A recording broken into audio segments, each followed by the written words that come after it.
Hello, my name is Red Means. Hi, my name is Jeremy. This is Red Means Recording. It is a rainy day outside. I was going to do yard work today, but it's raining, so I'm not going to. I have a cat sleeping next to me, kicking it next to me. Say hi, Mia. Good girl. On a rainy day with nothing to do, I thought maybe I could give a walkthrough of the Elektron Analog Heat MKII. Which is a sort of misunderstood device from a lot of people, especially at the price point that it's at. It's very useful for certain things, and I wanted to kind of give you all a walkthrough that demystified it a bit so you can make a decision about it for yourself. So I have the Digitact here as our sound source. We're going to be listening to the same drum loop a whole bunch, so I hope you're okay with that. I'm going to try to pass a variety of things through this, but we're going to start off with the same drum loop at first so we can get a sense of the flavor of this thing. So quick walkthrough of what this is before we start hearing sounds. This is a saturation and distortion device, and it is stereo, which is really, really cool. So it can be used for anything from subtle enhancement to your master bus to just destroying sounds. It has 8 distortion circuits here that you can pick with this knob. It has controls for the amount of drive, the wet level of the drive, which is sort of your like gain compensator, the dry wet level, so you can do parallel distortion. It has a sort of band Axol EQ here, so you can enhance the low and the high frequencies based on a particular frequency point. And it has a multi-mode filter, which has all these different modes here, which is super cool. Controls also include an envelope follower, which can do a whole bunch of stuff. We'll get into that in a bit. An LFO, which is currently synced to the Digitact via MIDI. It is responding to the tempo of the Digitact, so this BPM times 8 is actually listening to the BPM of the Digitact over here for stuff, which is cool. This could be set to free roam as well if you wanted to do that. I'm not going to be going over Overbridge, which is the software component of this thing. I'm just going to use the analog out. So if you want to see something about Overbridge for this, either wait for a video if I ever do one, or go Google for Overbridge Analog Heat MKII. I'm sure someone has been nice enough to make a video. Okay, so let's get into the sounds, if you don't mind. I'm going to be playing the drum loop over here. It's going to be passing over to here, and what we're going to do is we're going to sweep between the dry and the wet to get a sense of what each one of these circuits does. Then we'll get into the filters and equalizers and the envelope followers and LFO. So let's get started. We are on Clean Boost. Now what I want to do when I'm doing this is make sure that I'm compensating for the gain increase on the drive here by modulating, by changing the wet level so that you're hearing the same loudness, but you're hearing the circuit. So I'm going to be using both of these tools right here a lot. So let's go ahead and hear what the Clean Boost sounds like with the drive up.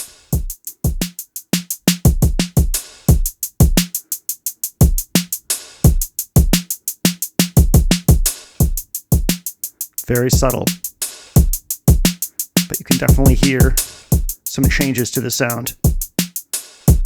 Clean Boost is what I used in the soft music to do nothing to master effect with a little bit of EQ on it.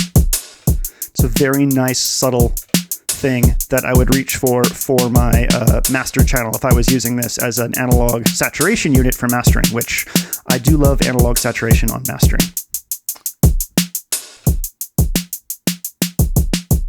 All right, next up is saturation. So we're going to hear more and more color as we move along the dial here.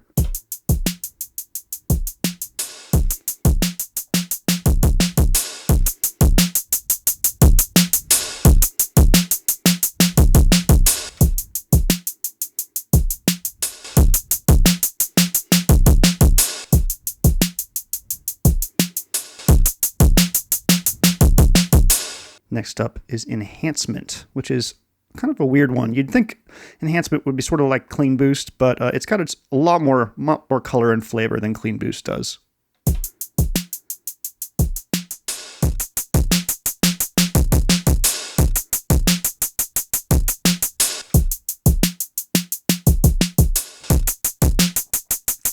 Now, keep in mind here that because these are knobs, you can choose how much drive you want to send. If I wanted to just sort of hear the circuit, which does have flavor even with the drive all the way down, I could turn the drive all the way down and the wet level all the way up. Obviously, we're not really gain compensated here, so that's not really useful.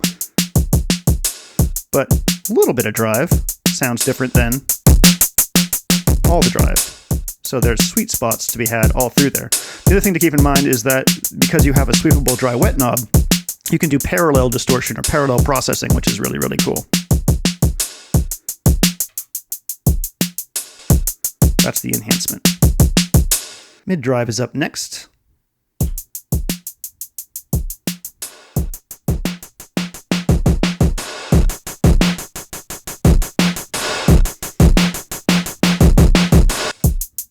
Big difference there. Really crunchy. Let's see what it sounds like with different levels of drive.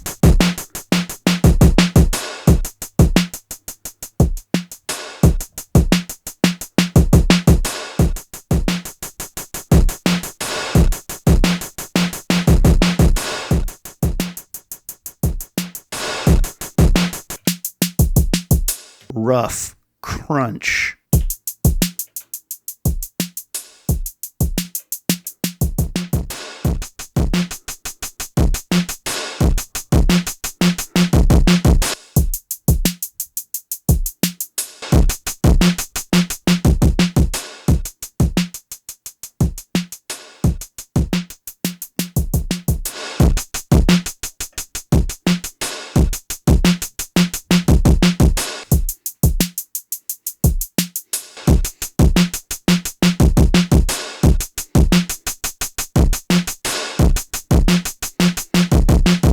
Classic distortion.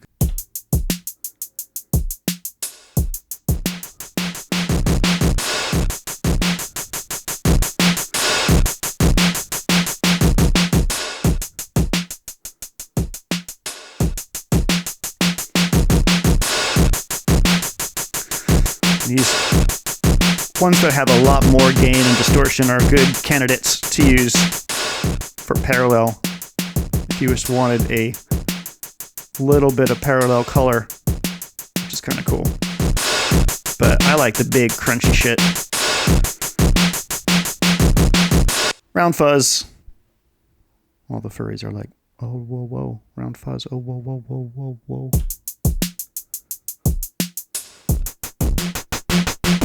Oh, that's dope.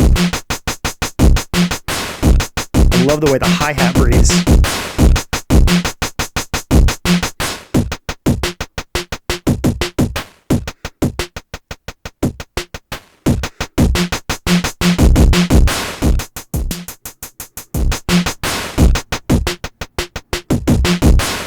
That's pretty cool. High gain. Woo. Hello, circuit.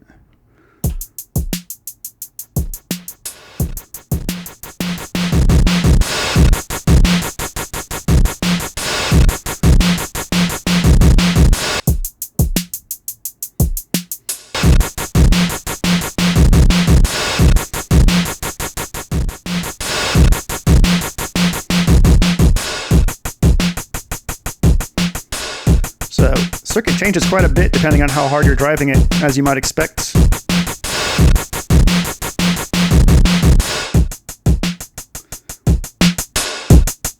So high gain has a color all unto itself, even when the drive's all the way down.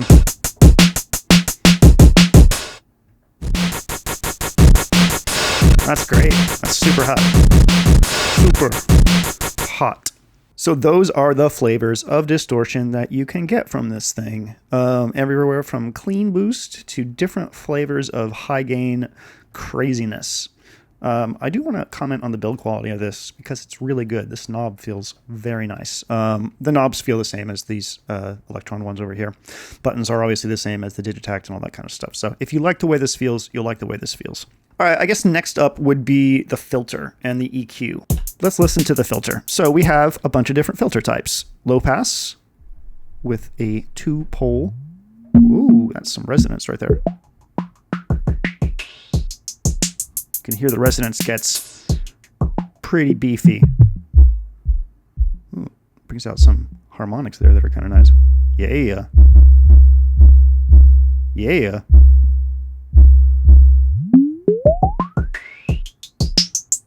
All right, full 1-pole low-pass filter.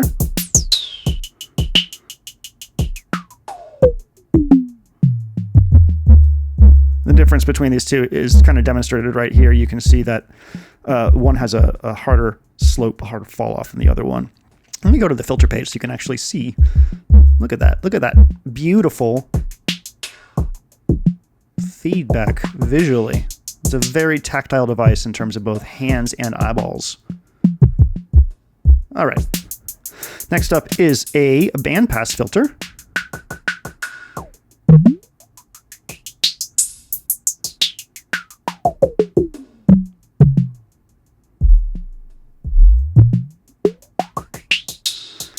Then a high-pass filter, which is super useful as sort of an additional EQ. You can see that when you apply resonance to a high-pass filter, the bump is at the cutoff point for the low end that it's sweeping off. So you actually can use it as an enhancement filter if you set it to like, so you can see here, filter frequency goes all the way down to 0. So I could set this to like 17. Turn down the resonance. Now listen to what happens to the kick drum when I turn the resonance up on this. Isn't that cool? Just using a filter and some resonance, a high-pass filter and some resonance, I've enhanced my kick drum in a pretty big way. So this is as much of an analog heat trick as it is just a mixing trick in general. High-pass filters with some resonance down in the right place can really enhance your mix. Next up is another high-pass filter. This one has a bigger slope, a harder fall-off slope. So this is going to give you more drastic of cutoff below the frequency that's being set, but you can still get the same effect. If you wanted to filter out some of the really low-end information in your mix, using a high-pass filter is not a bad way to do it. In fact, I use them in mastering all the time, set to a really low amount. Next we have I don't know what this one's called. It's sort of it's a band reject, I believe. Band reject. And actually,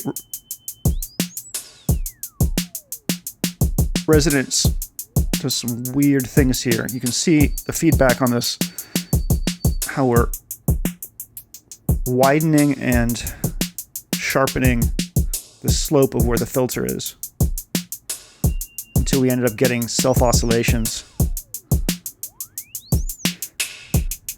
Finally, we got this guy, a peaking filter.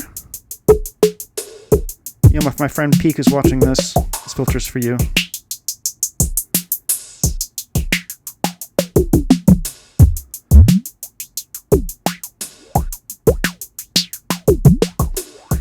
Could be cool on like a guitar or a synth, which I guess we'll try at some point in this demo. Okay, so those are the filters. You don't have to do this yourself. You can set the filter to be manipulated by the envelope follower and the LFO, which is super, super cool. Okay, so we've gone over the different distortion settings. We've gone over the filter. Let's go over the EQ real quick. We're gonna go back to clean boast mode. Clean boast mode. Wonderful. Resonance on this all the way down. We'll go to a low pass since it's not going to do anything. There we go. Okay, so doop boop. Each one of these has two presses, page 1, page 2. We're going to go to page 2 so we can see the settings for the EQ here. There's our high. It goes all the way up like that. And you can shelve off some high. As with most Elektron devices, if you press down the knob, you can go up and down by amounts of 8. So if you find yourself in a weird place and you want to put this to 0, the way that I do it is I press it down, go up to 63, 64, which is the top, and then go down to 0. Whoop, that's -8. There we go. EQ low. Now, if you recall what this sounded like down here when we put a resonant bump on that kick drum, this sounds different. So this is a different type of EQ in a different place where the EQ frequency is living. I find the EQ really good for subtle enhancement of a full mix. The filter does have its own sort of drive here, the filter dirt.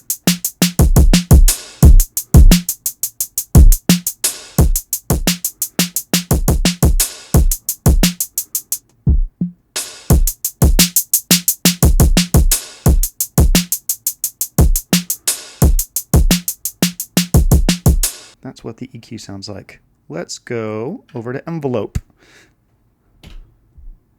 Oh, I'm an idiot. Okay.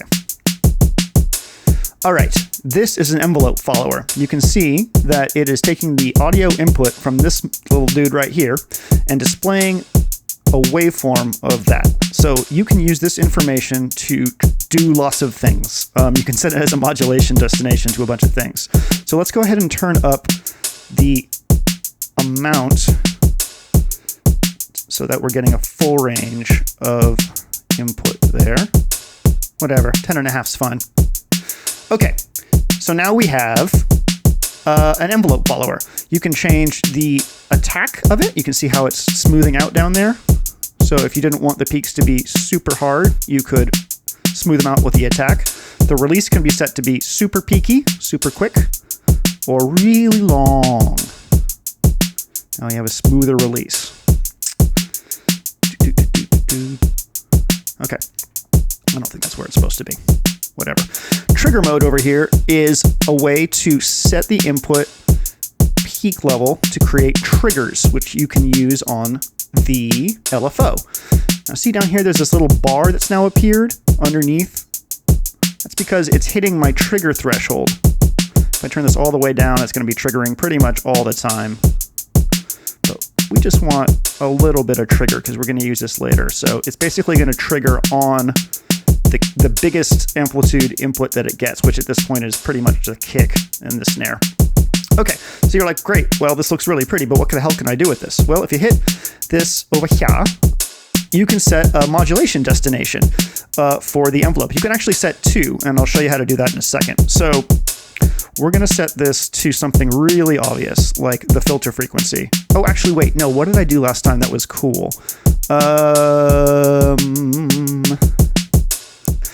So this is interesting. Because this is an envelope follower and it's basically using dynamics to change the modulation for whatever the destination is, if you set it to the dry-wet mix, you're creating almost like a compression effect, which is kind of neat. If you have it all the way down to 0 there. Doesn't really do much if you have it up all the way. So let's go ahead and put this back up to 127. Let's go to something really obvious, like the filter frequency. Yeah. Okay, so now we're going to give this some resonance. Yeah. That's an envelope follower. If you have Ableton, the auto filter can do this too. But this thing is snappier, I feel like, in terms of how it responds.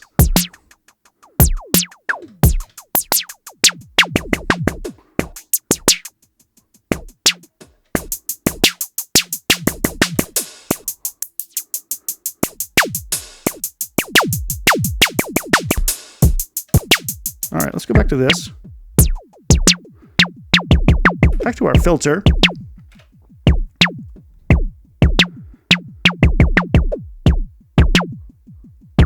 Okay, remember how I said you could set the modulation things to 2 destinations? Right here, if you hit envelope 2, it says destination 1. If I go into modulations here by hitting the that button, I have access to the whole mod matrix right here. So envelope 1st is what we already had. Envelope 2nd is our second option. So I'm going to set this to filter pan.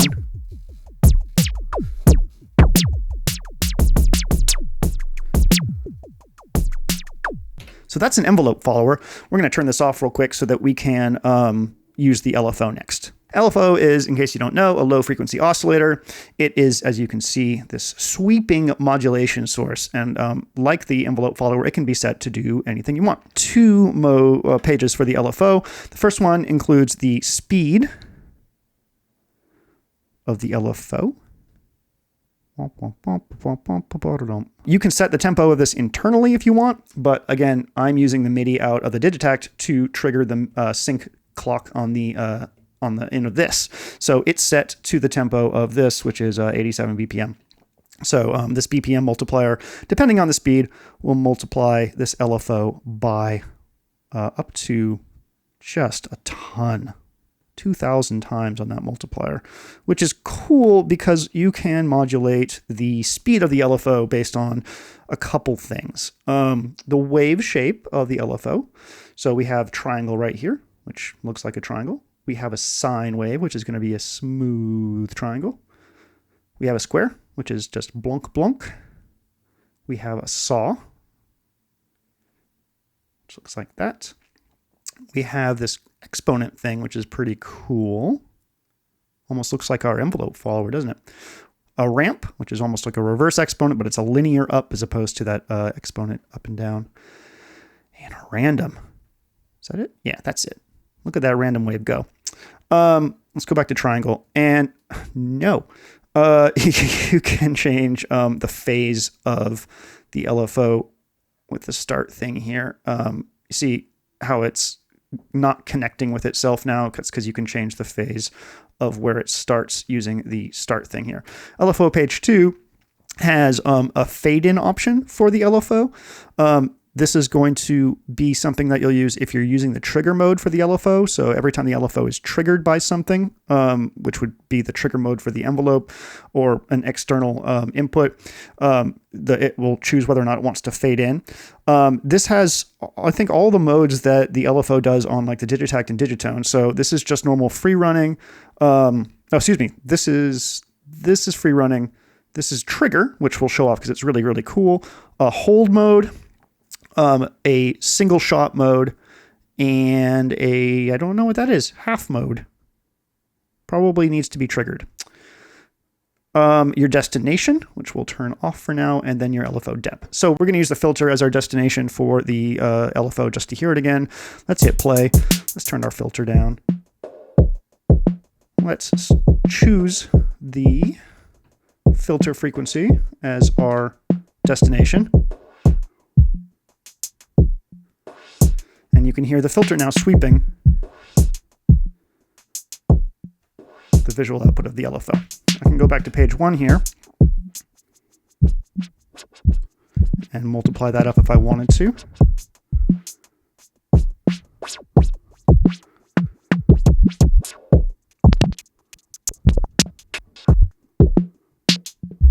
There's our random wave, which is kind of cool.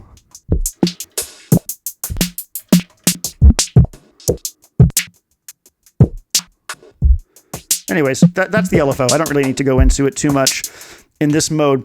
Let it be known that in the modulation page, you have 2 destinations for the LFO here. And right now you can see that we have it set, the first one, through the interface here to filter frequency. Okay, so now that we've shown off what the LFO can do and we've shown off what the envelope can do, how do they work together? Well, I'm glad you asked. Let's go back to our envelope, hit play.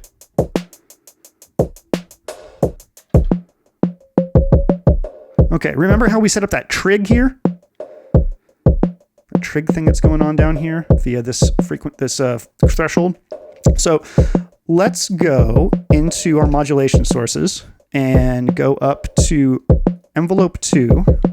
We've also set the envelope's output to the LFO multiplier, which is now multiplying the LFO speed every single time based on the envelope follower's amplitude.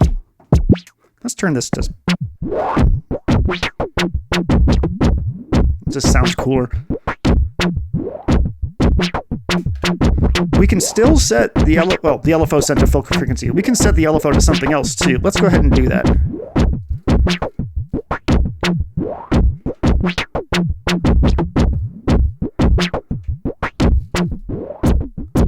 Remember, it's a stereo unit. All right.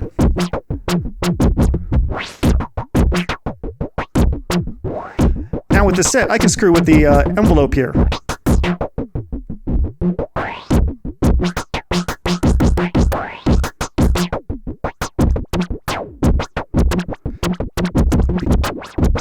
By changing the amount of trigger, I change how much this affects the LFO multiplier.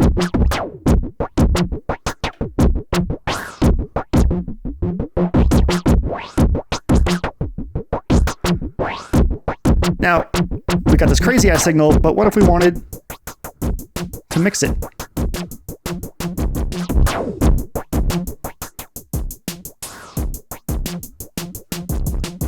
That's pretty cool, right? He says, hoping you think it's pretty cool.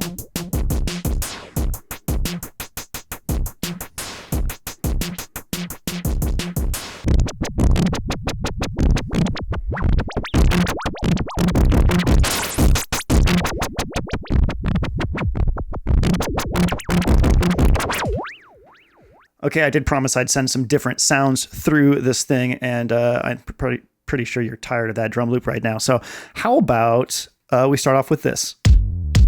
This is a single cycle waveform over here on the Digitacts. This is off right now, so this is what it sounds like. We have this going on, filter over here, and we're gonna send it through some nasty shit over here. Let's do that.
Before, oh, God bless, we have the EQs up.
So that, my friends, is the Elektron Analog Heat MKII, a distortion, saturation, filter, enhancement mangling box that gets rather warm. It's a little warm right now. All those analog circuits in there doing their thing. I hope that this demo has given you a little bit of info about this and unobfuscated it a bit. If you're looking for something that is sort of almost like a performance-driven saturation filtering box, this thing is where it's at. The filters sound really good. You can go from clean enhancement of a master bus to just complete sonic mangling like what you've heard, and sort of everywhere in between. I really like it. I don't use it on everything, but when I do reach for it, it makes me very happy. And this demo here, what I've been doing with this and this last one especially, makes me think that I need to play with these a little bit more together, because it's cool. It's really cool. So thanks for joining me. I hope this has been informative. My name is Jeremy. This is Red Means Recording, and I hope you have a wonderful day.